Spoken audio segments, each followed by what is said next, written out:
Вие сте с предаването Извън обсек, предаване за туризъм и алпинизъм в българската армия и извън нея.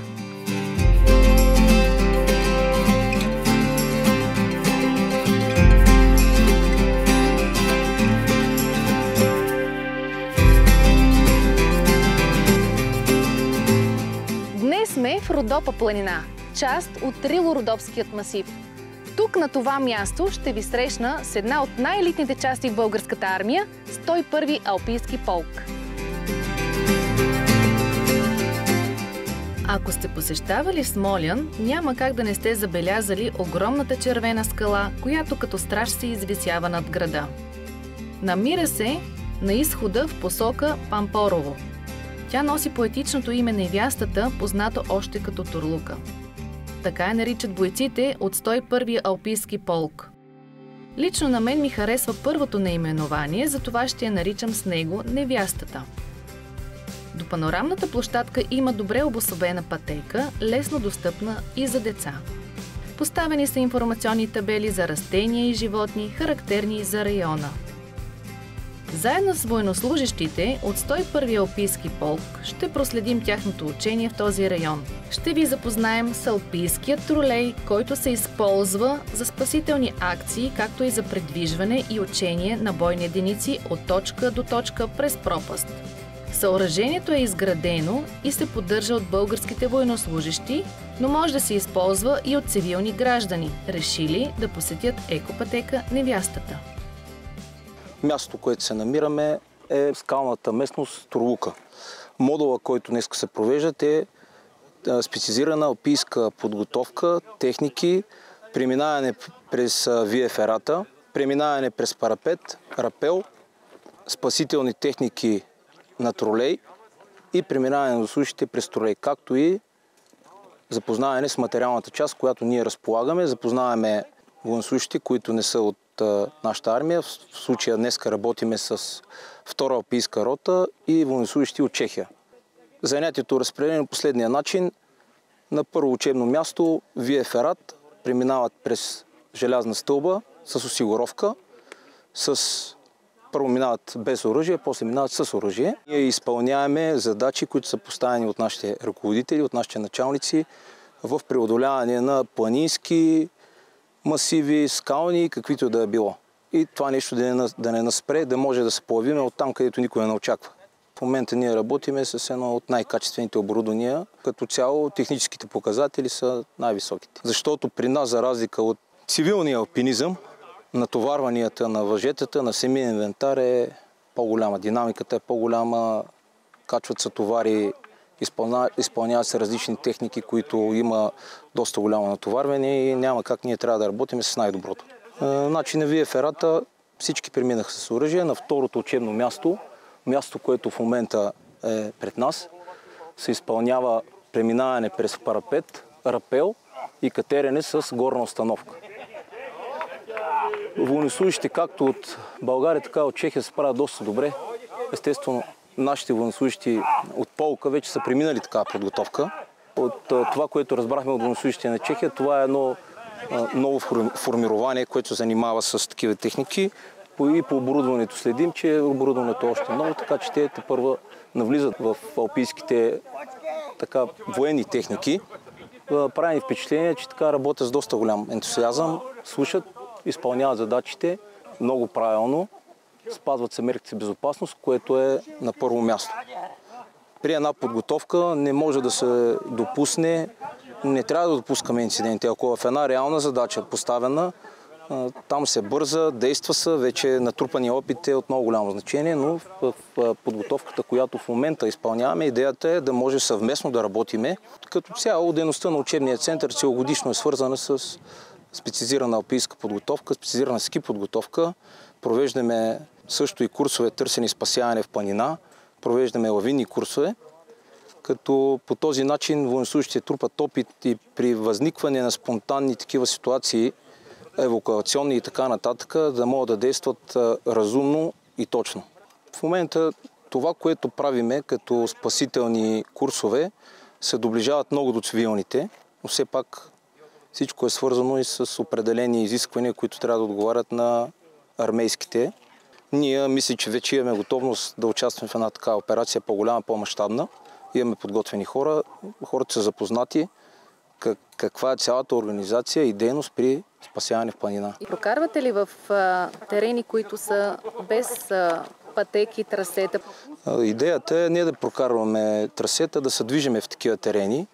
Идеята е да не използваме пътеки и пътища в гората, да се придвижваме незабелязано през укрития, през скални масиви да преминаваме, в гориста местност, да има маскировка. Това е идеята, но с учебна цел имаме изградени няколко маршрута, които инструкторите от учебния център са ги изградили.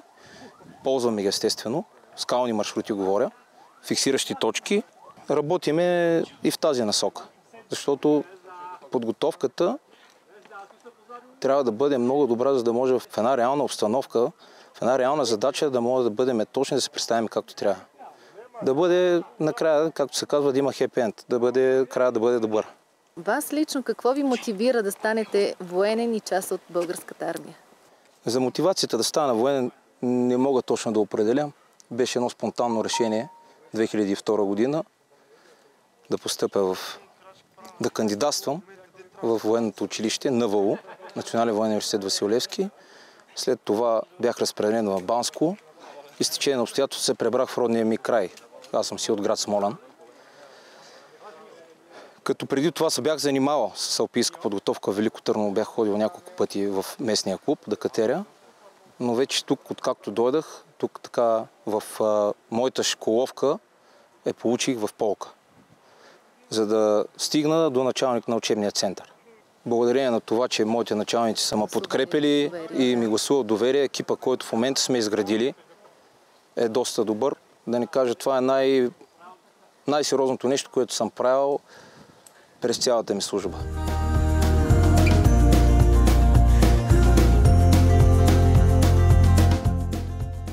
На третото учебно място ще използваме статичен тролей, на който инструктор ще покаже как се сглобява спасителна носилка. Мога да направим с нея и въздушно спасяване от вертолет. И ще спуснем военнослужащ по тролея с носилката. След това военнослужащи ще преминат през тролея. И не на последно място ще ги запознаваме с имуществото, което ние разполагаме като алпийски инвентар, като спасителен авариен алпийски инвентар.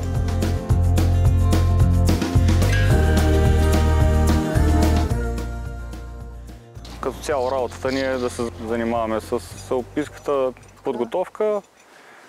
Обучаваме като цяло хора от цялата армия, също така и нашите хора, които са в състава на 101-ви алпийски полк. Има разлика между цивилния алпинизъм и военния алпинизъм, но все пак като цяло ние го адаптираме и мисля, че става нещо много интересно. В момента работим с колегите ни от Чехия. Голям интерес проявяват, понеже и те имат такова направление отскоро, доколкото разбрахме. Интересно им е, както така и на нашите военнослужащи, и на нас, да видим те какво правят, ние какво правим, да сравним, както се казва, да апгрейдним и така да напредваме. В рамките на тренировките военнослужащите отработват специализирани техники за алпийска подготовка. Повече за това ще ни разкаже командирът на 101-ви алпийски полк, подполковник Стефан Димов. Това е част от съвместната подготовка Родопи 23. В момента провеждаме модулна подготовка по специализирана алпийска подготовка. Като на това място имаме 3 учебни центъра. Първият учебен център е изкачване по железен път или вия ферата. На второто учебно място имаме катерене на скала с горна или долна осигуровка. И на третото учебно място имаме преминаване по тролей или парапет. Това го правим съвместно с чуждите участници. В случая тук е 4-та алпийска рота, съвместно с военнослужащи от Република Чехия. Нашите инструктори са изключително подготвени. Такъв вид подготовка, която провеждане не е за първи път. Това вече е третото поредно учение. Дори на първото учение участваха военнослужащи от Австрия. Австрийците са изключително подготвени, една от водещите държави в планинските бойни действия. Така че и от тях сме взели много идеи и също така много от нашите военнослужащи са посещавали Австрия и имаме добра подготовка. Можем да кажем, че сме на едно и също ниво. Провеждането на тази подготовка е от изключителна важност за нас, тъй като по третата мисия на българската армия ние също имаме задължение и при един инцидент, както на последно време има загубени хора в планината, ние също се готвим да извършваме такива операции по търсене и спасяване. Затова подготовката тук на този полигон е от изключителна важност за нас. Ние държим нашите хора да са подготвени, за да може при нужда да окажем помощ и съдействие на планинска служба. Подготвени сме достатъчно добре. Аз съм спокоен. Моите военнослужащи могат да действат дори в зимни условия, в минусови температури при доста висока снежна покривка. Имаме снегоходки, имаме специални ски, имаме и носилки специални, които можем да окажем съдействие. Дори имаме и моторна шейна. Също можем да извършваме евакуация и да спасяваме хора с нея. Безопасността е винаги на първо място. Основно ние се стремим оборудването, екипировката, която придобиваме, да бъде съгласно международните изисквания, така че ние се стремим да сме максимално на нивото дори на цивилните алпинисти. Отправяме се към Вия Ферата за изкачване на железният път под зоркото око на алпийските инструктори. Но за там трябва сериозна подготовка. Всъщност, какво представлява Вия Ферата? В превод от италиански пътят на желязото. Това съоръжение се изгражда на труднодостъпни отвесни скали и терени. Скалата Невястата е именно такава – отвесна и величествена. Легендата разказва за красива девойка от селото днешен Смолян, която била поискана за жена от местният османски управник. Привидно се съгласила, но при условие, че ще погледне родното си място за последен път от високо. Заставайки на самия ръб, се освобождава от пазачите си и се хвърля от скалата. И оттам идва името Невястата. Планинските преходи представляват за нас една отлична възможност да се потопим в природата с приятелите или семейството. Но за военнослужащите от 101-и алпийски полк това е всекидневие. Придвижвайки се по горски пътеки, минаваме километри навътре в планината. Раницата е пълна с това, което ни е нужно. Но винаги трябва да сме подготвени за екстремни ситуации и да имаме всичко необходимо, дори за изграждането на бивак или заслон в трудно достъпни местности. За това как се обучават нашите военнослужащи в такива ситуации, ще ни разкаже майор Данаил Карабов. В момента сме на подготовка модул предвижване в планина, силно пресечена местност.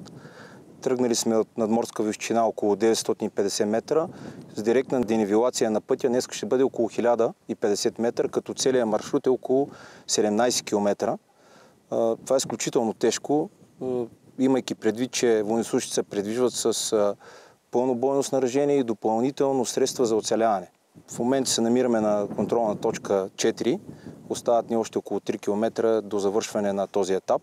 След като завърши този етап, ще продължим с подготовка за оцеляване. Ще бъде изграден бивак и ще се обясни пред нашите военнослужащи, така и пред американските военнослужащи как трябва да стане, за да могат до вечера да оцеляват и утре пак да продължат с движението в планина.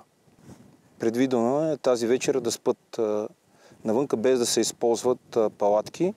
Може да се използва това, което вие ще видите горе от дървета, изсъхнали от клонки, от хвойни. Може да се използват клонките, които да направим с тях покрива, но не е толкова редно от екологична гледна точка. Просто ще покажем как се прави от естествени материали, как се прави това нещо, а те ще го изготвят от пончета, от плътнища, малко по-различно. На първо място се съобразяваме където сме, като си тръгнем, да остане все едно, че не сме били там.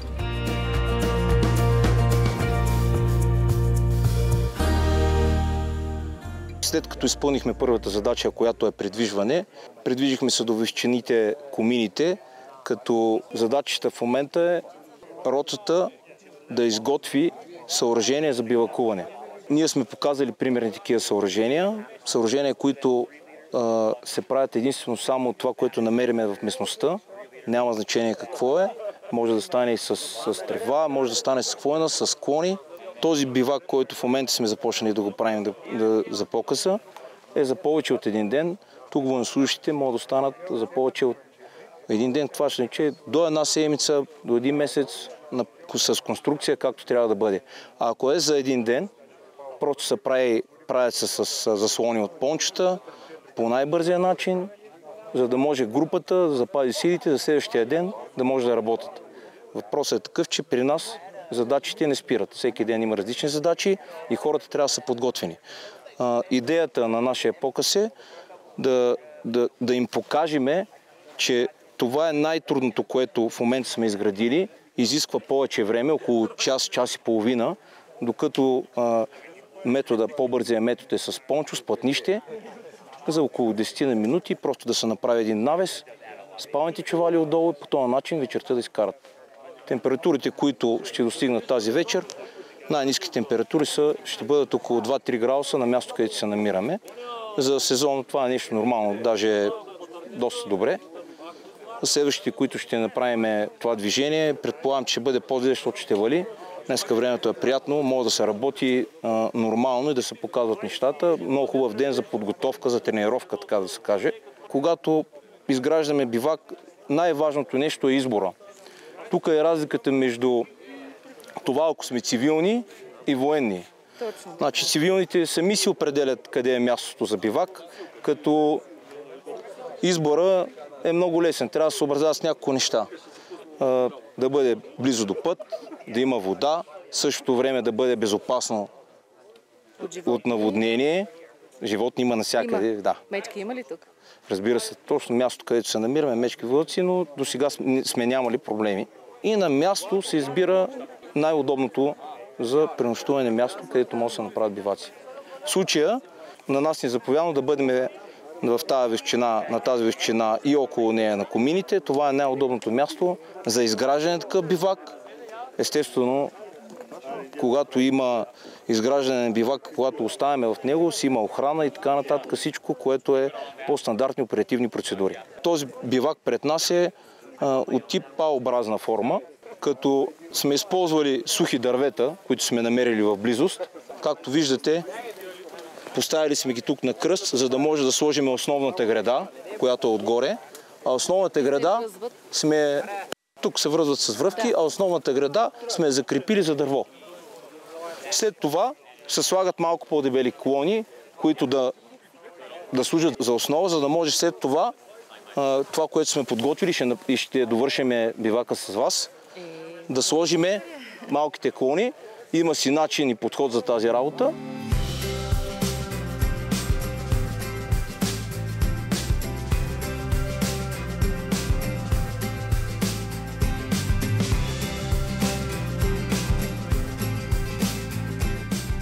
Естествено, не трябва да се подценява и това, когато ще правим бивак, да носиме нужните инструменти.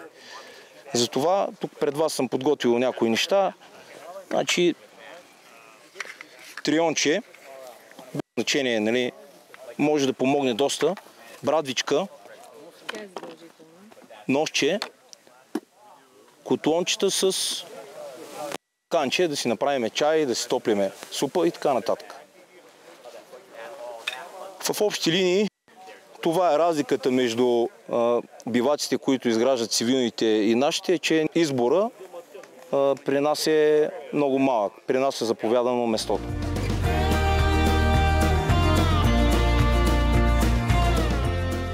Надявам се, че ви е било интересно да видите как нашите военнослужещи добиват бойни умения в планината. Това е от мен и моето приключение с 101-ви Алпийски полк. За да получавате актуална информация за предаването, следете ни във Facebook страницата на Роси Иванова „Извън обсек“.